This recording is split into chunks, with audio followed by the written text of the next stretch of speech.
శ్రీ మహాగణాధిపతయే నమః. ఈరోజు మనం 2024 సంవత్సరం సెప్టెంబర్ నెల మాసి ఫలాల్లో భాగంగా సింహ రాశి వాళ్ళకి ఈ మాసం ఎలా ఉంటుందనేటువంటి అంశం గురించి పరిశీలిద్దాం.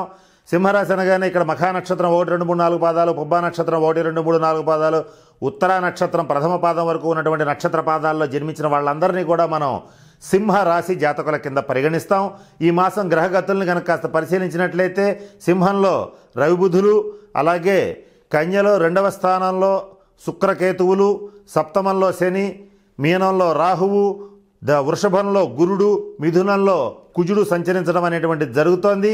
అంతేకాకుండా ఈ మాసం రవిబుధ శుక్రులు వారి వారి స్థానాల్లో మార్పు చెందడం అనేటువంటిది కూడా జరుగుతోంది. ఇవన్నీ కూడా ప్రధానమైనటువంటి ఫలితాలను నిర్దేశిస్తున్నాయి.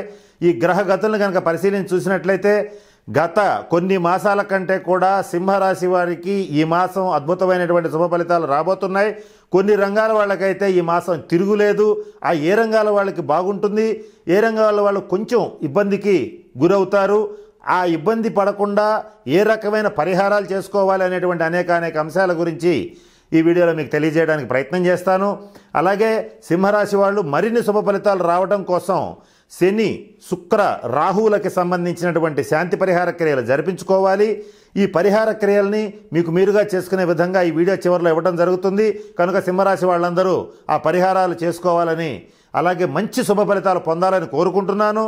ఇకపోతే ఈ మాసం గ్రహగతులు ఎట్లా ఉన్నప్పటికీ సింహరాశి వాళ్ళకి సహజ సిద్ధంగానే ధైర్యం, ఆత్మవిశ్వాసం, కార్యనిర్వహణ శక్తి సామర్థ్యాలు అన్నీ ఎక్కువగా ఉంటాయి. అవన్నీ కూడా మీరు ఈ మాసంలో మరింత ఎక్కువగా ప్రదర్శించగలుగుతారు.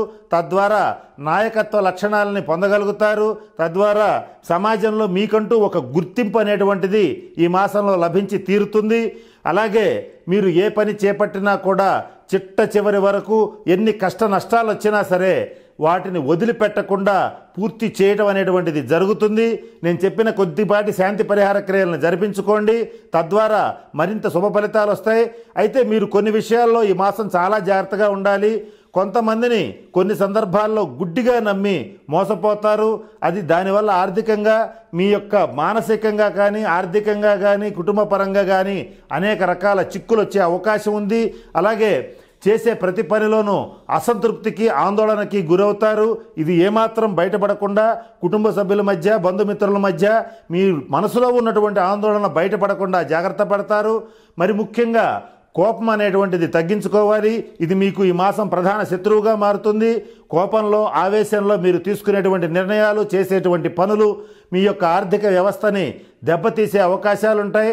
సహాయం చేయవలసిన వాళ్ళు కూడా ఆ సమయానికి మీకు సహాయం చేయకుండా ముఖం తప్పించడం అనేటువంటిది జరుగుతుంది. ఈ విషయాల్లో మాత్రం సింహరాశి వాళ్ళు జాగ్రత్తగా ఉండాలి.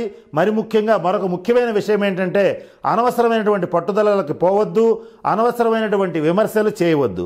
ఇలా చేసి ఎక్కడో ఉన్న శత్రువుల్ని మీ ఎదురుగా యుద్ధరంగంలోకి దించవలసినటువంటి అవసరం లేదు. ఈ విషయంలో మాత్రం ఈ మాసం చాలా జాగ్రత్తగా ఉండటం అనేటువంటిది సింహరాశి వాళ్ళకి ముఖ్యంగా చెప్పదగినటువంటి సూచన.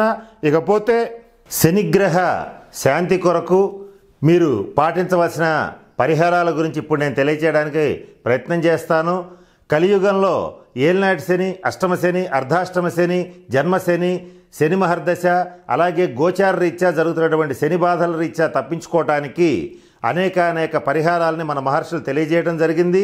వాటిల్లో ప్రతి శనివారం నాడు శనీశ్వరుడికి తైలాభిషేకం జరిపించటం, అలాగే ప్రతి శనివారం నాడు కానీ లేదా ప్రతి ఒక 8 శనివారాల పాటు కానీ ప్రతి శనివారం పూట నువ్వులు, అలాగే బెల్లం దానం ఇచ్చేటట్లయితే శనిగ్రహ శాంతి కలుగుతుంది.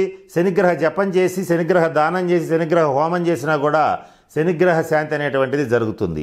ఇది అందరూ చేసుకోవడం మంచిది, అవసరం కూడా.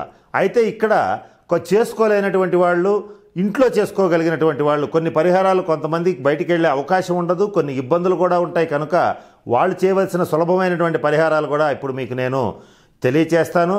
వాటిల్లో మొట్టమొదటగా కుడి చేతి మధ్య వేలికి స్టీల్ రింగ్ని ధరించండి.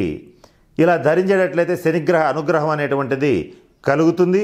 అలాగే మీ దగ్గరలో ఉన్నటువంటి అనాథులకు కానీ, వికలాంగులకి కానీ, పేదవాళ్ళకి కానీ, ప్లాట్ఫామ్ మీద పడుకునేటువంటి వాళ్ళకి కానీ నల్ల కంబళి దానం ఇవ్వడానికి ప్రయత్నం చేయండి.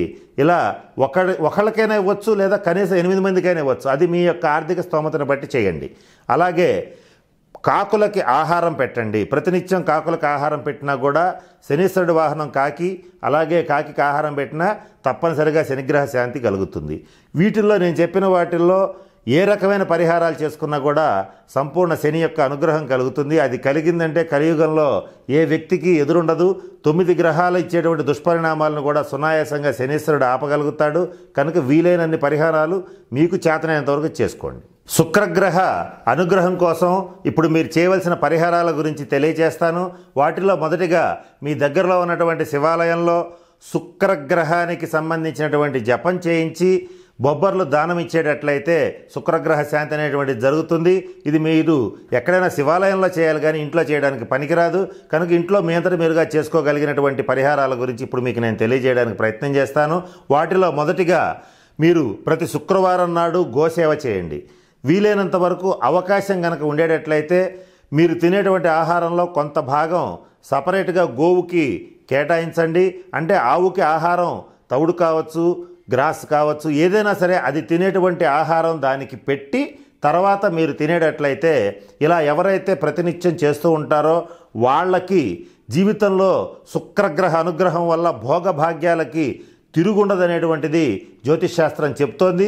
కనుక మీరు పాటించగలిగినంత మేరకు గోసేవ ఇలా చేసుకుంటే శుక్రగ్రహ శాంతి అనేటువంటిది తప్పనిసరిగా జరుగుతుంది.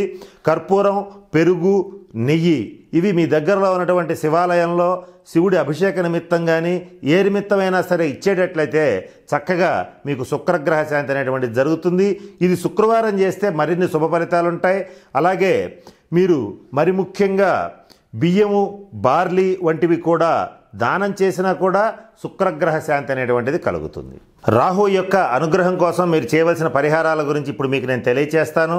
వాటిల్లో మొదటగా మీ దగ్గరలో ఉన్నటువంటి శివాలయంలో రాహుకి జపం చేయించి మినుములు దానం ఇచ్చేటట్లయితే రాహుగ్రహ శాంతి అనేటువంటిది జరుగుతుంది. ఇది దగ్గరలో ఉన్నటువంటి శివాలయంలో కానీ లేదా ఏదైనా సరే శివాలయంలో నవగ్రహాలయంలోనే చేయాలి. అలా కాకుండా ఇంట్లో చేసుకోవడానికి కుదరదు.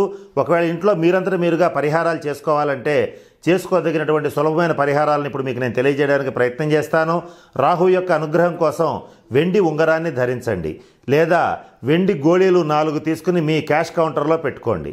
అలాగే మీరు రాహు యొక్క అనుగ్రహం కోసం మీరు వివాహితులు కనుక అయ్యేటట్లయితే మామగారింటితో అంటే పిల్లనిచ్చినటువంటి మామగారింటితో సత్సంబంధాలను ఏర్పరచుకోండి. వాళ్ళతో గొడవలు లేకుండా ఇబ్బందులు లేకుండా చూసుకోండి. అలాగే ఇక్కడ మా శనివద్ రాహువు కుజవత్ కేతువు అంటారు. అంటే శనిలాగానే రాహువు యొక్క ఫలితాలు ఉంటాయి. కనుక నల్ల నువ్వులు, మినువులు దానం చేసినా కూడా రాహు యొక్క సంపూర్ణ అనుగ్రహం అనేటువంటిది లభిస్తుంది. కనుక నేను చెప్పినటువంటి అన్ని పరిహారాలు పాటించి తగిన జాగ్రత్తలు వహించి సింహరాశి వాళ్ళందరూ కూడా చక్కగా అష్టైశ్వర్యాలతో భోగభాగ్యాలతో చక్కటి కుటుంబ జీవితాన్ని గడపాలని, చక్కటి జీవితాన్ని అనుభవించాలని మనస్ఫూర్తిగా ఆ పరమేశ్వరుని ప్రార్థిస్తూ సెలవు తీసుకుంటున్నాను. స్వస్తి.